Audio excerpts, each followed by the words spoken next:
What is going on, Ace fans? It's baseball season right around the corner, and I just wanted to get these thoughts off my chest just because it is the new season coming about. The A's this season, they're coming off one of the worst seasons they had last year in a very long time. I mean, there's been some below average seasons I've experienced in the Bob Garen era, but this was the first time I've experienced a bottom cellar type of season.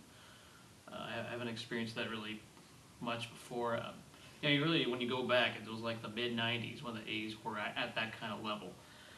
So where do we go from here? Well, they weren't as bad of a team as their record was last year because of a lot of close losses, a lot of one-run losses. But they also weren't a good team. Really, they should have been like 78 and 84, something along those lines. It wouldn't have been very great, but it would not have been as bad as their record was. Now, that being said, they had one unit that was very costly, and that was why they lost all those games, and that was their bullpen. It was unwatchable. It was completely hard to watch. Didn't matter who was in. You can't blame the Sean Doolittle injury the whole way. That's a poor excuse. Everyone else just couldn't execute, and thank goodness most of them are gone. They just had guys who were on flyers, and they were looked at, but everyone was terrible enough that when you're that terrible, you know what you have to do, and you have to blow it up. So they did just that. They signed some guys like John Axford, guys like Ryan Madsen. That's the guy they're paying quite a bit for. They've signed some guys in this offseason and picked up some others. Mark Rosnipsky. It'll be interesting. These are just new faces. I think Liam Hendricks is another one. They got all these options, and it's another nice retooled bullpen on paper. If anything, there's nowhere to go but up from there. The one thing I will say about Sean Doolittle is I think he's one-dimensional, and I think he's more expendable than people think. I mean, you can't throw fastball after fastball. I don't think it could work anymore in this day and age. So I would not be surprised if Ryan Madsen becomes the closer later in the season or not. I think it's very, very possible. So anyways, let's see. Going back, other parts of the team. The outfield is interesting. Now there's the change of Chris Davis, who was just picked up. I like the pickup. I mean, left field was a hole. Don't want to see Coco Crisp out there. Billy Burns, you expect more out of him. And then out in right field, you have Josh Reddick, who I have strong opinions of, but I'll get to him later. He had a decent year last season, and decent second half the year before, to his credit. Going to the infield, they picked up Jed Lowry. And I don't know why. This is a pickup I'm kind of think is mediocre. They traded Brett Lowry. Lowry's going to play, I think, second base if everything goes correctly, rather than shortstop. They like Marcus Semien. They want to see growth from him. I mean, he had a lot of errors, but he did get better in the second half. From what I saw, like his errors weren't as painful as maybe the scoreboard may indicate. That's from what I've been reading up close. Danny Valencia was the big pickup in the middle of last year. He was picked up off waivers because the Blue Jays basically had to get rid of somebody after some trades. So Valencia turned out to be, that should be a good pickup, I hope. And then at first base, you have some rotation of guys. You have Billy Butler, for goodness sake, that they can be playing DH a bit. You have Mark Canha. You have a lot of options. There's guys who can play first. It's just first base. Shouldn't be too much of an issue. The infield, I don't like the middle. I don't like Semien and Lowry a whole lot, especially Lowry's lack of range. I'm very negative seeing that. But it's better than seeing some of these other guys. I don't want to see Eric Sogard start every day, so that's the good news. And then at catcher, you have Josh Phegley and you have Stephen Vogt. I think Vogt has peaked. I don't dislike the guy, but I do think he's gotten that kind of pace that he had last year and the year before.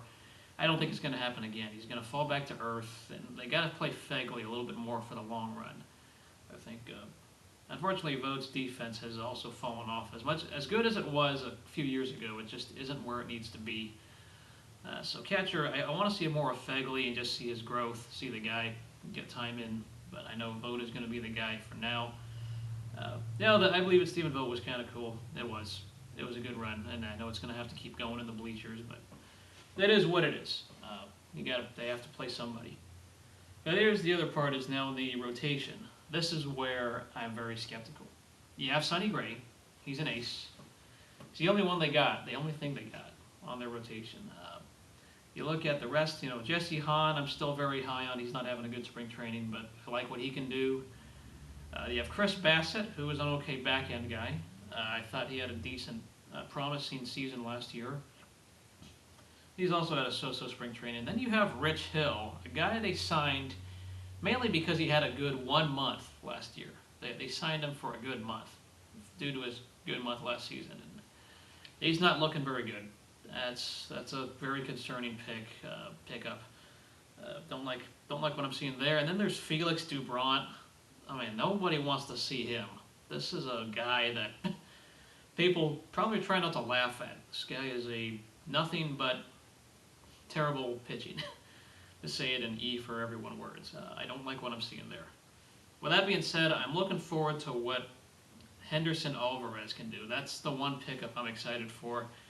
He's going to come off his injury, and hopefully he returns by May, and everything goes correctly. Because he's a pickup I think could be a decent number 3 pitcher. I like what I'm seeing from him, or what can become from him.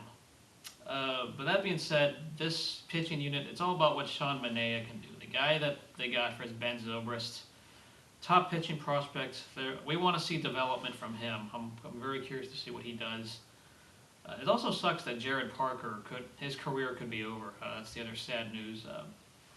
I think the A's organization needed to make him a bullpen reliever to try to save his career, and they tried to make him a starter even after all those injuries and freak accidents.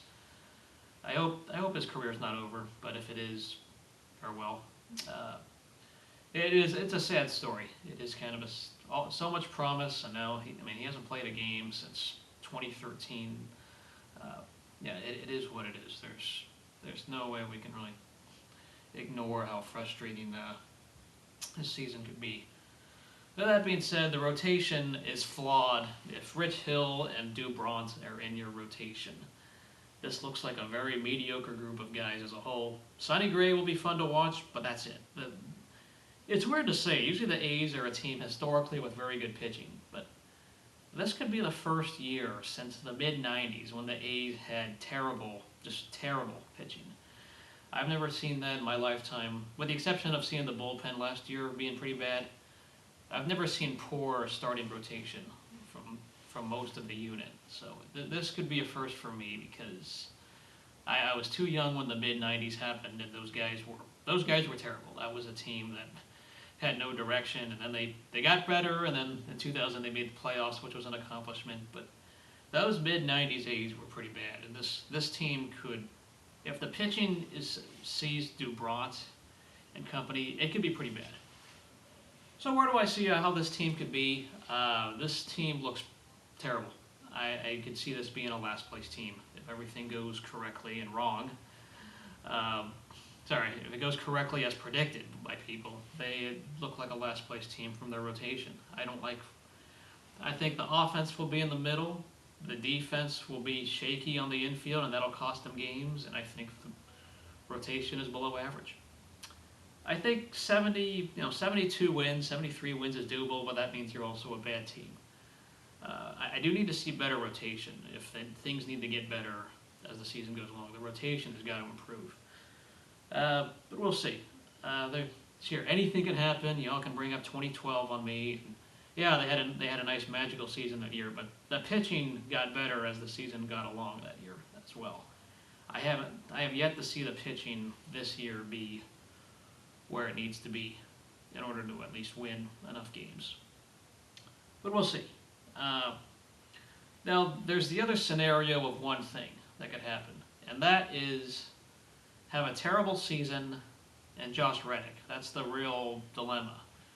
Josh Reddick is in a contract year, so something has to be done. A decision has to be made whether they let him walk, they extend him, or they trade him at the deadline before July 31st. I don't know which decision they're going to make, but it looks like the A's are going to let it play itself out. Personally, I want him gone. And it's not because, he had a bad season. Everyone's going to point out he had a decent season the last couple of years. But if he's the guy you're going to pay, and there's other players that are better than him in MLB, you've already lost if he's going to be the highest paid player. You look at all these guys the A's have traded and gotten rid of. I can go on and on and on about guys like Josh Donaldson, which Donaldson, by the way, was traded not because of them trying to sell high, but for personal reasons. There was some things he said that really got himself traded, and unfortunately he made a move that he said some things that were not very ill-advised. So that being said, with Reddick, this guy has been frustrating for me, both on the field and off the field. I personally want him out because the one thing I look at his numbers is that he's not very clutch. You might say, oh, clutch numbers, numbers are numbers no matter what. But when you look at high leverage versus low leverage, most of his numbers are padded when the A's are up or down by 4 runs. You can see it in yourself. The metrics say otherwise. He has an above average arm, which it was great in 2012, but his defense has gotten down and worse since, I would say, since his wrist injury in 2013.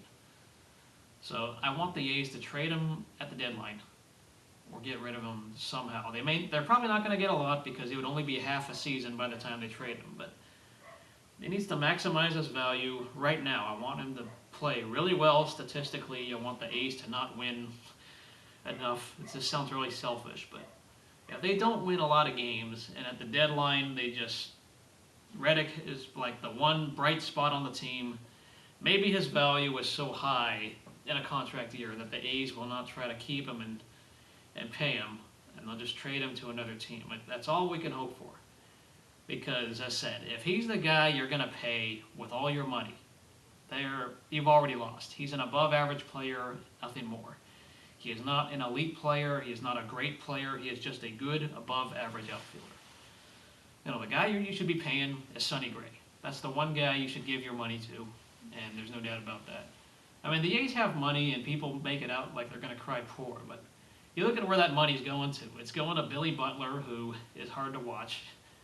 That's going to look like a pretty failed signing. And then it's also going to Coco Crisp this year, which we know he's not going to do a whole lot. They kind of rewarded him with financial seniority, but this should be his retirement season. They're not going to be paying him a whole lot, so or they will be paying him quite a bit. So yeah, I'm not happy over that. They got to spend their money smart, and they did spend some of it on Madsen. They gave him a nice 3-year contract. For A standards, they gave him quite a bit for a bullpen guy. So yes, what's going to happen? I don't know, but I'm willing to just have a bad season just so Josh Reddick is gone for the long run. I don't want them to sign an extension to him and give him that money. Because if they do, I'm going to wave the white flag as long as that extension is. However long, how many years it goes, I will wave the white flag on each A season coming into the year. And I'm not optimistic over that because he's not a guy you can build around. He's not. So, that being said, go A's. I hope to be wrong, maybe see some magic. But in the big picture, I don't want this false hope where they look competitive at the break, they think they're contenders, and they make some moves, some buying moves. I don't want to see that. This organization hasn't developed a position player in a very long time. They have not homegrown a position player in a long time. All they can do is develop pitching, and that's it. But we'll see. Also off the bench, I like what Chris Coughlin can bring as well on the bench. So it's good to see a lot of depth. So hopefully there's balance, versatility. Hopefully this team will be a little more watchable. But if the pitching and if the rotation looks as bad as they do on paper, it's going to be a long year for us. So go A's. Let me know what y'all think of the season, and maybe we'll see you at season's end. Let's go Oakland.